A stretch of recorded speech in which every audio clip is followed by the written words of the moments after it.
Nada es más difícil que no engañarse a sí mismo. Los avances tecnológicos actuales, como la resonancia magnética, permiten a los científicos medir directamente la actividad cerebral. Esta capacidad también ha hecho posible retomar y reformular conceptos psicoanalíticos clave, esas fuerzas internas que escapan a nuestra conciencia y que influyen en nuestro comportamiento. De acuerdo con la teoría psicodinámica, existen procesos inconscientes que de forma defensiva tratan de mantener fuera de nuestra conciencia los pensamientos e impulsos que nos provocan ansiedad. Estos procesos incluyen represión, supresión y disociación. La supresión es una forma voluntaria de represión propuesta por Sigmund Freud en 1892. Se trata de un mecanismo que consiste en sacar de la conciencia los deseos, pensamientos, recuerdos, emociones y fantasías indeseables o incómodos. Por ejemplo, cuando una persona está pasando por un mal momento, por la muerte de alguien o por una relación que ha terminado, puede tratar conscientemente de no pensar en ello para seguir adelante con su vida. O cuando alguien siente el impulso de decirle a su jefe lo que piensa de él y de su comportamiento infantil, mejor suprime la idea porque necesita el curro. En ambos casos, el deseo consciente es coartado por la voluntad, también consciente, de evitar llevar a cabo la acción. No obstante, los impulsos siguen ahí y pueden exteriorizarse de otra forma, por ejemplo, desarrollando una tos nerviosa cuando se está junto al jefe en cuestión, o un deseo sexual no satisfecho que puede desembocar en un acto fallido o un lapsus linguae. En general, los pensamientos, los deseos y las memorias suprimidas pueden influir en nuestro comportamiento, en nuestros pensamientos conscientes y en nuestros sentimientos, y pueden expresarse mediante síntomas o incluso como enfermedades mentales. Aunque muchos afirman que el mecanismo de supresión es un mito psicoanalítico sin bases científicas, las últimas investigaciones no sugieren lo mismo. El psicólogo Michael Anderson, de la Universidad de St. Andrews en Escocia, llevó a cabo un experimento de pensar, no pensar, para explorar la base cerebral de la supresión de la memoria. Un grupo de voluntarios tuvo que memorizar 48 pares de palabras y luego, ya con un escáner puesto, se le mostró la primera palabra y ellos tuvieron que recordar la palabra asociada, respuesta condicionada, o bien evitar que ésta entrara en su pensamiento consciente, supresión condicionada. Se observó que suprimir voluntariamente la palabra asociada durante el experimento provocaba que después fuera más difícil recordarla, pero de esta manera, diferente al olvido que ocurre con el tiempo, se logró un olvido más enfático, más definitivo.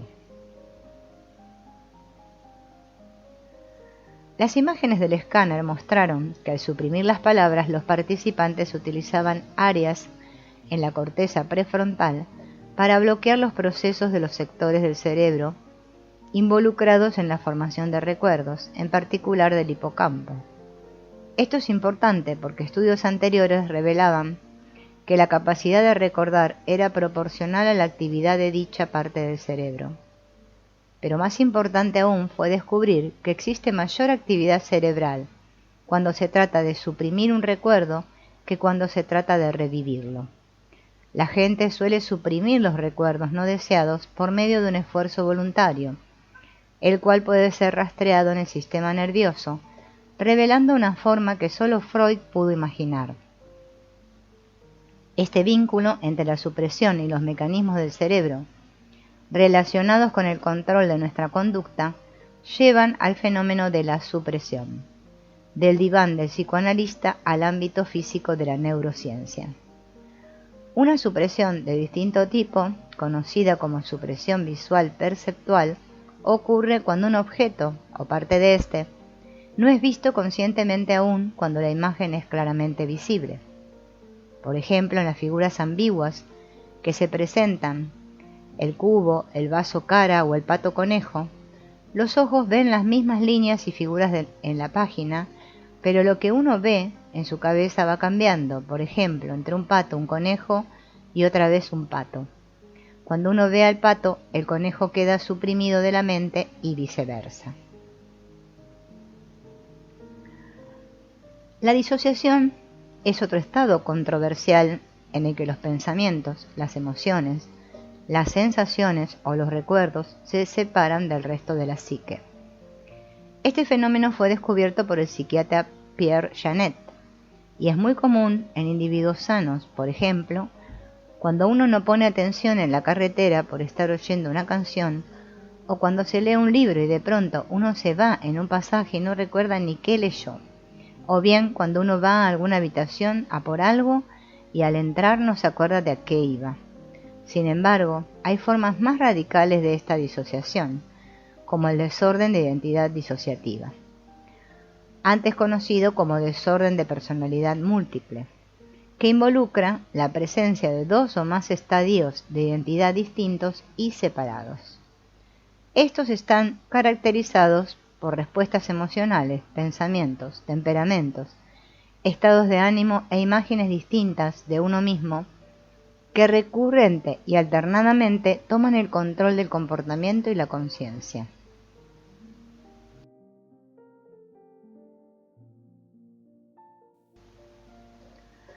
La ciencia considera que el desorden de identidad disociativa es el resultado de la fragmentación de la identidad y no así de la proliferación de identidades distintas. El desorden de identidad disociativa muchas veces está asociado a traumas severos y prolongados durante la infancia, como negligencia o abuso sexual, y se desarrolla para tener una manera de sobrellevar una situación que rebasa al individuo por ser muy dolorosa o violenta para ser asimilada por un yo consciente. La persona, literalmente, se va psicológicamente para huir de una experiencia que le genera demasiada ansiedad y de la cual no puede huir físicamente. Estadios neurobiológicos del desorden de identidad disociativa sostienen la validez del diagnóstico clínico y sugieren que un solo cerebro puede generar dos o más estados de conciencia, cada uno con su propio y único patrón en la forma de ver, pensar, comportarse y recordar. Indicadores fisiológicos como cambios en las respuestas eléctricas de la piel, relacionadas con la sudoración, el pulso, la respuesta a la medicación, las reacciones alérgicas y la función endocrina varían dependiendo de la personalidad en la que esté el paciente. Es como si dos personas distintas conviviesen en el mismo cerebro. Pero muchas veces la diferencia entre las personalidades es tan severa como la noche y el día.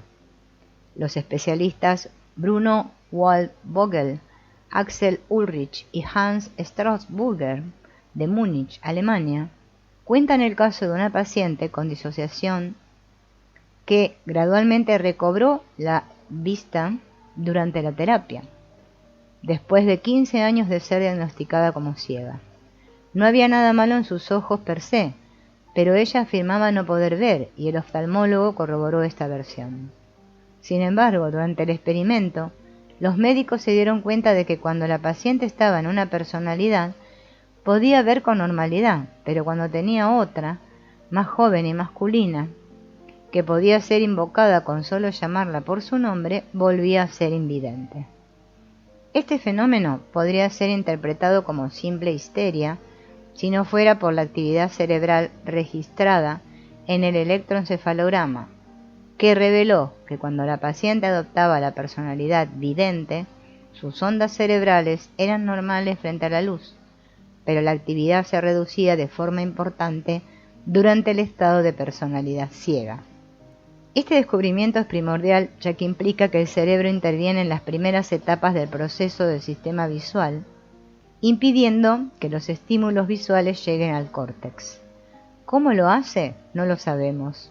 La disociación parece ser entonces el resultado de la escisión de ciertas conexiones de distintas regiones cerebrales y por tanto se infiere que este tipo de desórdenes puede ser resultado de un fallo en la integración y coordinación de los circuitos neuronales que representan la imagen del yo. Los avances tecnológicos de la neurociencia revelan la neurobiología detrás del inconsciente dinámico que Freud, Janet y otros proyectaron. Para ello, mucho de lo que se había predicado basándose solo en la cura del habla tendrá que ser revisado, redefinido e incluso perfeccionado. También se buscará dar con nuevos métodos para comprobar estos procesos inconscientes de forma neurológica.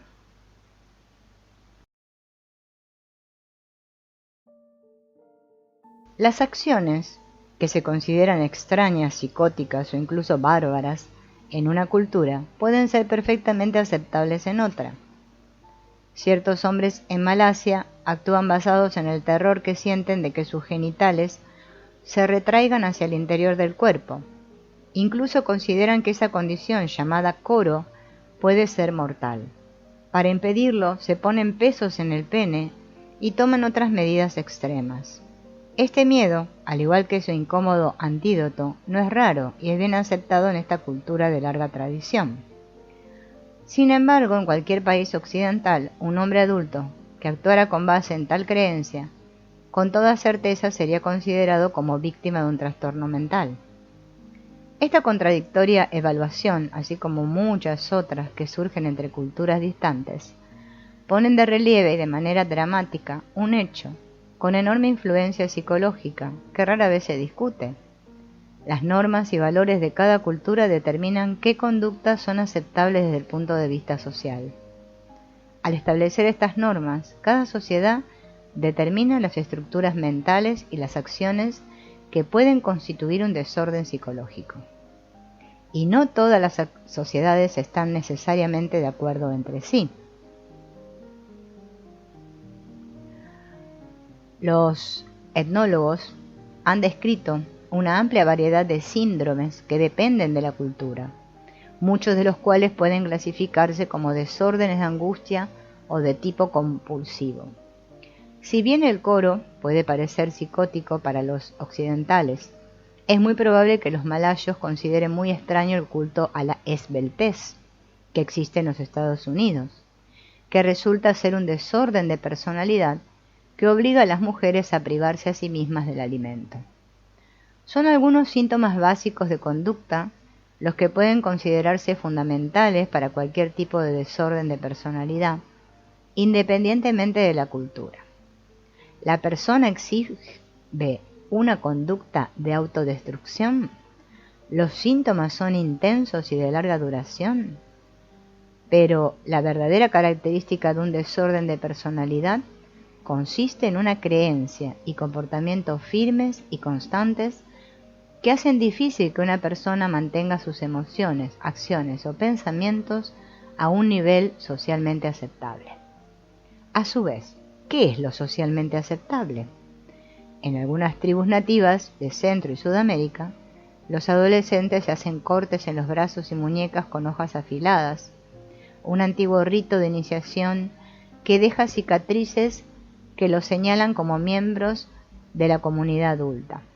Aunque es perfectamente normal en el Amazonas, en Estados Unidos estos cortes son considerados símbolos de impulsividad, inestabilidad emocional consigo mismos y en relación con los demás. De la misma manera, algunos aspectos sociales peculiares y menos exóticos pueden complicar la evaluación de los desórdenes de personalidad. Si se separan del contexto cultural el narcisismo del amante latino, la obsesión por el trabajo del hombre de negocio japonés y los gritos histéricos de los fanáticos de la música pop en un concierto en vivo en Inglaterra, podrían ser considerados como signos de problemas. Con frecuencia, los investigadores de todo el mundo han intentado clasificar los desórdenes y los criterios para determinar su diagnóstico. Hoy en día se consultan asiduamente dos compendios: el International Classification of Disease and Related Health Problems, publicado por la Organización Mundial de la Salud y que se encuentra en su 10ª edición, y el Diagnostic and Statistical Manual of Mental Disorders, cuarta edición, revisada, que es la más reciente, publicada en el año 2000. Tanto uno como el otro son muy amplios, aunque no tienen en cuenta de forma satisfactoria la diversidad de las sociedades del mundo. Unos pocos especialistas, llamados relativistas culturales, tratan de llenar el vacío, expandiendo el campo relativamente nuevo de la psiquiatría transcultural. Sus esfuerzos por organizar el multiculturalismo de las enfermedades mentales buscan superar la perspectiva universalista predominante en la psicología tradicional, la cual sostiene que la cultura de un paciente no juega un papel importante en el desarrollo de los desórdenes psicológicos. Según este punto de vista, las enfermedades fundamentales son las mismas en todo el mundo y solo varía la frecuencia con la que se dan en una cultura determinada. En el 7º capítulo de Las aventuras de Alicia en el País de las Maravillas, Alicia llega a la mesa donde la liebre de marzo, March Hare, el sombrerero, The Hatter, y el lirón, Dormouse, beben té de forma muy peculiar. Desde el principio se percata de que algo no va bien, pues le dicen que no hay sitio para nadie más cuando en realidad sobran asientos. Le ofrecen vino, que no hay, y le preguntan acertijos de los que ellos no saben ni jota. En particular le parece extraño que el sombrerero hable de forma ilógica y que su reloj, el que escucha y remoja en la bebida caliente, le dé el día del mes, mas no la hora. Fastidiada por los cuentos absurdos del lirón, los constantes juegos de palabras sin aparente lógica del sombrerero y los modos rudos de la liebre de marzo, decide partir de ahí con la idea de haber participado en una merienda de locos. A pesar de que Charles Louis Dodgson, mejor conocido por el seudónimo de Lewis Carroll, nombrara al personaje del bombín simplemente como sombrerero, en el imaginario popular se le conoce con el calificativo de loco, lo cual no está tan errado si se atiende a las afirmaciones del gato de Cheshire, que desaparece con y sin sonrisa. En el capítulo anterior, y se juzga el comportamiento del anfitrión como excéntrico debido a las constantes preguntas sobre el sentido de las palabras. Veo lo que como y como lo que veo, por ejemplo. En cualquier caso, resulta interesante que Carroll haya elegido a alguien con este oficio para protagonizar un capítulo tan disparatado. Se sabe que en la época en la que el matemático y escritor británico Dodgson escribió esta entrañable novela, creada a partir de unos cuentos que les narró a 3 hermanas, una de ellas llamada Alice Liddell, a quien le dedicó su obra en un paseo por el río, el oficio del sombrerero gozaba de una popularidad singular. Recordemos la frase «loco como sombrerero», debido a que el uso de mercurio para procesar el fieltro producía en los artesanos intoxicaciones crónicas y agudas que les hacía sufrir patologías, alterando sus facultades mentales. De hecho, no fue sino hasta 1953 cuando se comenzó a estudiar seriamente este fenómeno y se llegó a la conclusión de que este metal era el responsable de ocasionar trastornos graves, lo cual se denominó científicamente como hidrargirismo. Además de los síntomas comunes de intoxicación, esta enfermedad produce cambios en el ánimo y en el comportamiento, como tristeza, ansiedad, insomnio, irritabilidad, excitación y susceptibilidad emocional.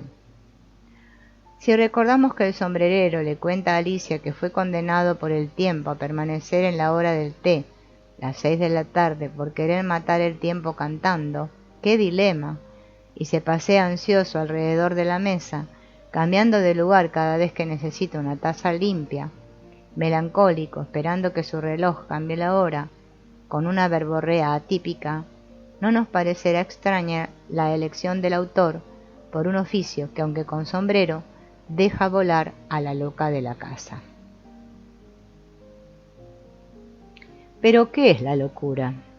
Frente a ella se puede adoptar dos posiciones, o bien, como Pascal, decidimos que todos los hombres están locos o los hombres están tan necesariamente locos que no estar loco sería estar loco con otro tipo de locura. O bien calificamos de locos solo a ciertos individuos y consideramos que los otros son normales, aunque esta posición no puede sostenerse científicamente.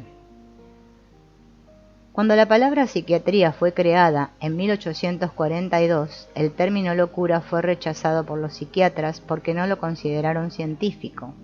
Así, en el momento en que la locura se convirtió en una enfermedad mental, solo quedaba aplicar a la psiquiatría los métodos de la medicina, con la esperanza de descubrir la causa y el tratamiento de la enfermedad.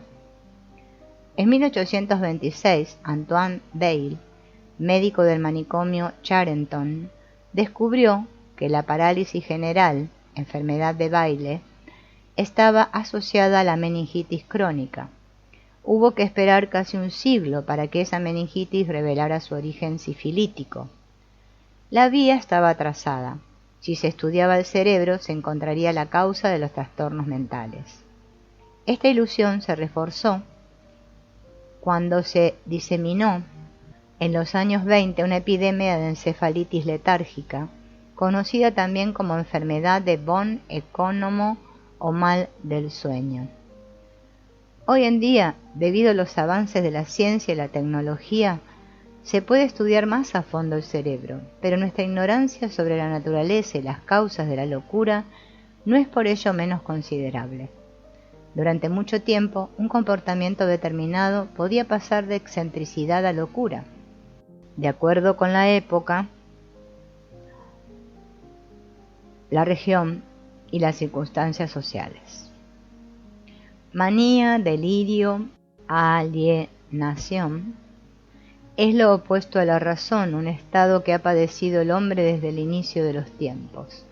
No sabemos dónde buscar respuestas o dónde encontrar su causa. Acudimos a la magia, creemos en los humores, como Hipócrates, o en el alma, como la psicología. Para calificar a un paciente como enfermo mental, se deben poseer criterios científicos sólidos e irrefutables, y las nociones de salud, enfermedad y normalidad son tan triviales que no tienen nada de científicas. Un psiquiatra nunca se arriesgará a extender un certificado de perfecta salud mental, de modo que, si existiese una diferencia entre locura y no locura, esta no es cualitativa, sino cuantitativa y corresponde a la época y la cultura. Dos hombres que se besen en la boca no serán considerados del mismo modo en Moscú que en París. ¿Cómo sería tratada hoy Juana de Arco? No cabe duda de que no podría acercarse al presidente. Se estima que solo el 10% de los esquizofrénicos necesitan quedarse en un hospital permanentemente, y que incluso el aislamiento social y la miseria económica son factores de hospitalización más importantes que la enfermedad en sí. Un gran número de enfermos con condiciones sociales y económicas favorables no llega a recurrir nunca al psiquiatra. Incluso algunos, debido a su poder político, llegan a hacer partícipe a todo un pueblo de ideas que podrían considerarse verdaderamente delirantes. Para una ciencia se necesitan principios y una teoría. La psiquiatría carece de ambos. Desconocemos los códigos que las neuronas utilizan para comunicarse e intercambiar información. De hecho, ignoramos todo sobre el contenido informativo del cerebro. Cómo se convierten los fenómenos neuronales, puramente electroquímicos, en imágenes, sonoras, visuales, en sensaciones, en sentimientos y en afectos. En esto nuestra ignorancia es total. En medicina, los criterios de clasificación son bastante precisos, causa de la enfermedad, naturaleza de las lesiones y demás. En psiquiatría hay que limitarse a clasificar a los enfermos en función de los síntomas, como en la medicina del siglo XVIII. Nunca se puede decir si las anomalías observadas son la causa o el efecto de la enfermedad. Ya a finales del siglo XIX se denominó locura al comportamiento que rechazaba las normas. Hay tres maneras de interpretar el fenómeno de la locura si lo apartamos del universo de la magia o de la religión.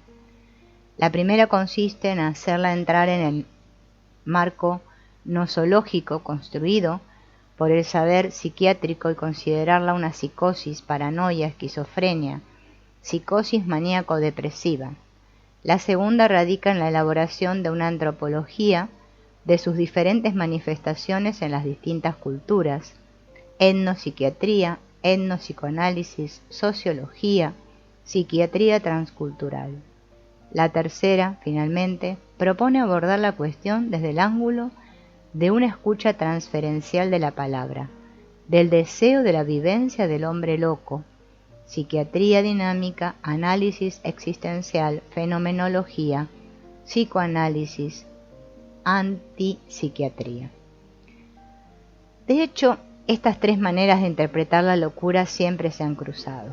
Es difícil concebir la verdad de la locura con independencia de la razón que la piensa, aunque esta verdad desborde la razón. El hombre es sin duda el ser más complejo de la naturaleza, su cerebro, el más complejo de sus órganos, y su vida, el más complejo de los acontecimientos. Existen afecciones cerebrales sin trastornos mentales y trastornos mentales sin afecciones cerebrales detectables. El cerebro y el espíritu no son uno solo, y la naturaleza de los trastornos depende tanto del cerebro como de la historia vital y de la personalidad del paciente. Demos un ejemplo simple. El alcohol es un tóxico que con cierta dosis modifica el estado psíquico. ¿Por qué produce efectos tan diferentes como euforia, tristeza, violencia, según los individuos? ¿Innato o adquirido? No sabemos qué procede de la herencia y qué del medio. Por ejemplo, en contra de lo que suele creerse, los estudios sobre gemelos monocigóticos que fueron separados al nacer permiten apreciar los efectos del genoma, sino los del entorno. El tratamiento de la locura se ha abandonado al empirismo. Ahora disponemos de armas terapéuticas relativamente eficaces contra los síntomas más manifiestos: depresión, agitación, angustia, delirio, pero estas moléculas no nos revelan el origen de los trastornos. A pesar de los progresos realizados, nuestro desconocimiento acerca de la forma de acción exacta de los medicamentos sigue siendo grande, debido a la misma complejidad del cerebro.